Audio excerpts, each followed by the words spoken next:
एक समय की बात है। मैं मगध राज्य के एक गांव में ठहरा था। सुबह ध्यान के उपरांत एक वृद्ध व्यक्ति मेरे पास आया। उसकी आंखों में शंका थी, मन में द्वंद्व था। वह बोला, भगवान, मैं जानना चाहता हूं कि मनुष्य क्यों दुखी है। जब मैं छोटा था, जीवन सरल था। अब जब सब कुछ है, धन, परिवार, सम्मान, फिर भी भीतर खालीपन है, अशांति है। इसका कारण क्या है? मैं मुस्कुराया, उसे पास बैठाया और कहा, मैं तुम्हें एक कहानी सुनाता हूं।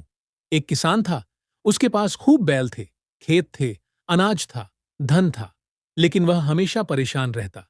कभी उसे चिंता होती कि बारिश न हो जाए, कभी डर कि कोई चोर अनाज चुरा लेगा, कभी संतान की बीमारी, कभी पत्नी से विवाद।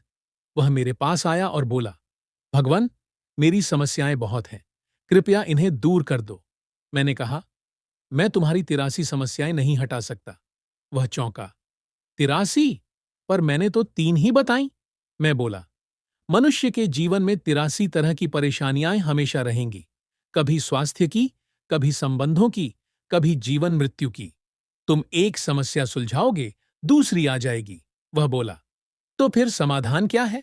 मैं शांत स्वर में बोला, समाधान है 84वीं समस्या को समझना। वह क्या है? 84वीं समस्या यह है कि हम चाहते हैं कि बाकी 83वीं समस्याएं कभी हों ही नहीं। यही हमारी सबसे बड़ी भूल है। जैसे ही तुम यह स्वीकार कर लेते हो कि जीवन में समस्याएं स्वाभाविक हैं, वैसे ही तुम उनके बोझ से मुक्त होने लगते हो। जीवन की पूर्णता दुख में नहीं, बल्कि उस दुख को देखने और स्वीकार करने में है। रुककर बुद्ध फिर बोले, हे भिक्षुओं और हे श्रावकों, जब कोई तुम्हें गाली दे, देखो पर प्रतिक्रिया मत दो। जब कोई प्रशंसा करे, देखो पर अहंकार मत पालो। जब कोई त्याग करे, आभार मानो पर उसे पकड़ो मत।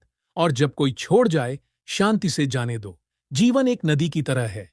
धारा को तुम रोक नहीं सकते, पर तुम बहना सीख सकते हो। तब तुम दुख से ऊपर उठते हो और उसी क्षण निर्वाण की ओर बढ़ते हो। गंभीर और शांत समापन। स्मरण रहे, दुख से बचना नहीं है, उसे समझना है। और जहां समझ है, वहीं से मुक्ति आरंभ होती है।